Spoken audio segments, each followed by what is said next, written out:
I started my day out today with this photo.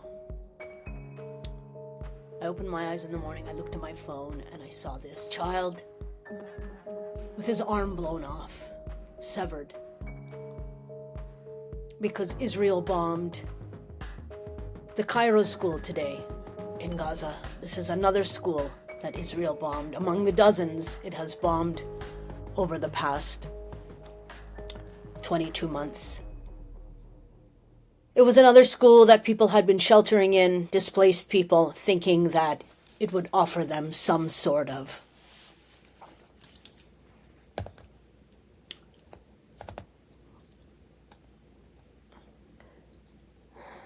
I'm getting tired of my own voice.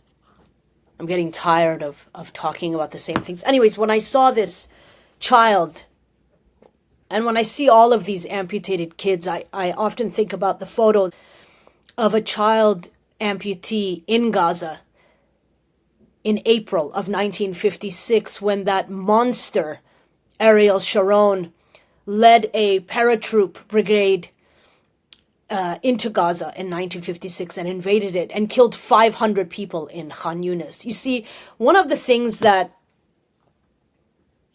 I don't know if it's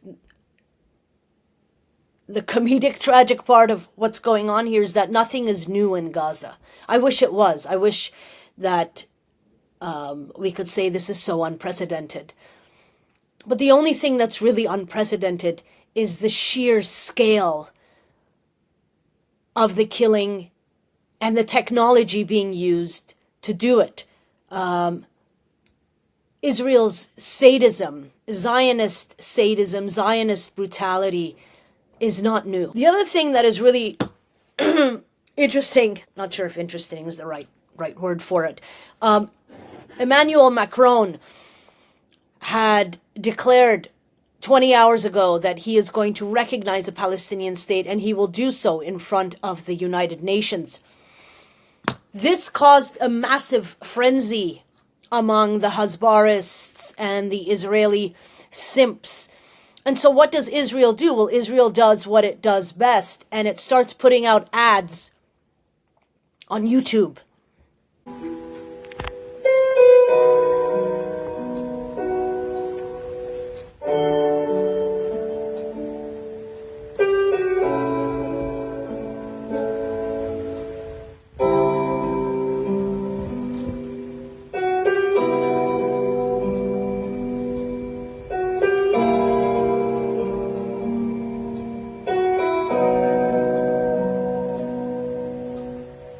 Most hilarious part of this ad is that they use MBS's photo when they write behead civilians. Does Israel not know that Saudi Arabia beheads civilians? That's a thing Saudi Arabia does. It has an actual square where it does this, where the ground opens up and heads fall and the ground closes. Saudi Arabia does that. I don't think it's going to be bothered by other people doing that. So that was that. That was the ad that is now circulating all over YouTube. The other thing, of course, is that famine, engineered starvation, is now finally taking the toll that Israel wants it to take. It is irreversible. Stage 5. There is no stage 6 of malnutrition. It has set in and children are dying. This is what a child going through malnutrition looks like. Let me take you through the stages of malnutrition, what it does to your body. The skin issues, dry, itchy skin, as you can see there, skin sores, increased risk of infection, which is now just running rampant. You remember the former Israeli general that said, let's not shy away from that. That's exactly what we want to see. Don't hasten the spread of disease. It will help us in our fight. Metabolic derangements, impaired cognitive function, organ damage. Your organs just start to shut down. Muscle wasting, weakness. This is irreversible. All of this stuff is no longer able to be reversed. So many are asking now, how did we get here? Oh, we got here by holding hands.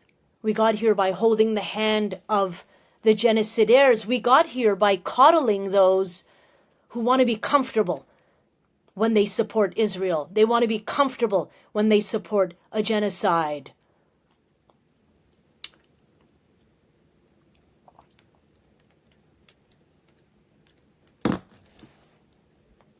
You know, that monkey where they put their hands on their ears and their mouths and their eyes. Because there is no stage 6.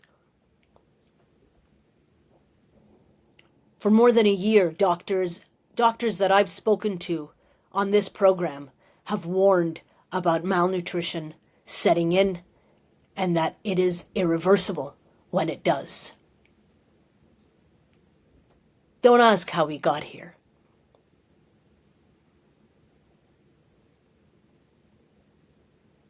We saw it happening. We heard about it happening.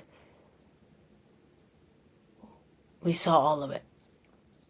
When the concentration camps in Buchenwald, Belsen, Auschwitz, when they were liberated, particularly in Buchenwald, one of the things that the Allies would do, so these are the people, the army, who would liberate the camps. I remember seeing in Buchenwald that they went into the town and they made the Germans come in and observe what their government had done. They would force them, they would escort them into the concentration camps so they could see what the Nazis had done to the people inside the camps.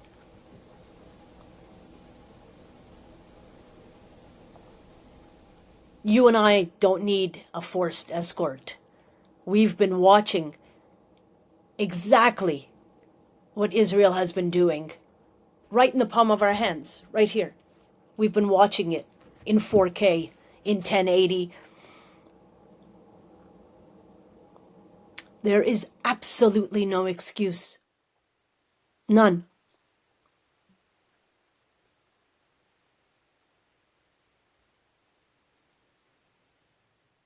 At least the Germans could say, well, we didn't know. We didn't know what was happening behind those walls. Some of them could say that, and we could believe it, maybe.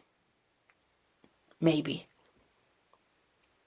But nobody could say they don't know what Israel has been doing to the Palestinians in Gaza. Nobody. Not the mealy-mouthed, mendacious people that we put in the halls of Parliament and Congress and everywhere else, the House of Commons, blah, blah, blah, to represent us. Nobody could say it. Nobody could say they didn't know about this genocide.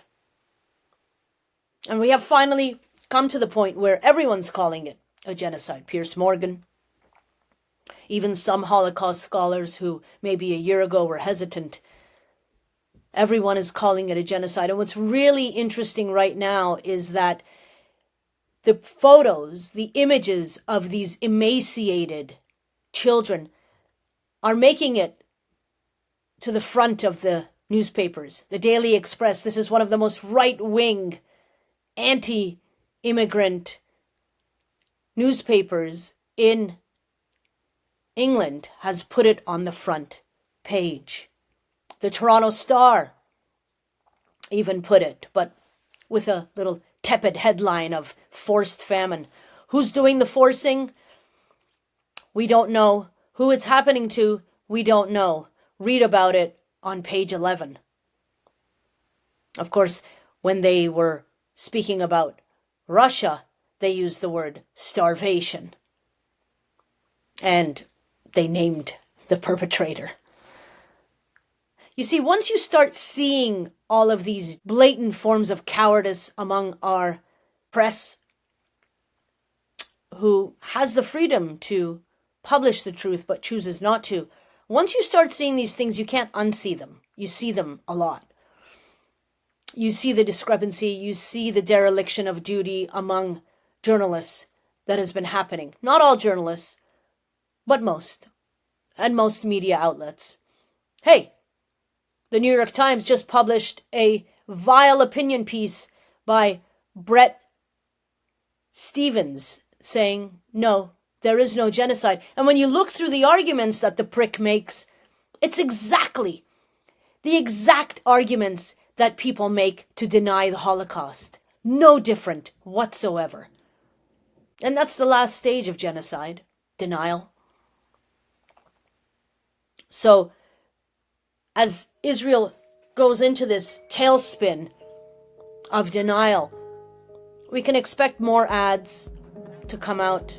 We can expect more hissy fits from their mendacious mouthpieces for murder, like David Menser. Expect more of that. You know, I was talking to someone today that said Israel is over, that this is the end. I hope they're right.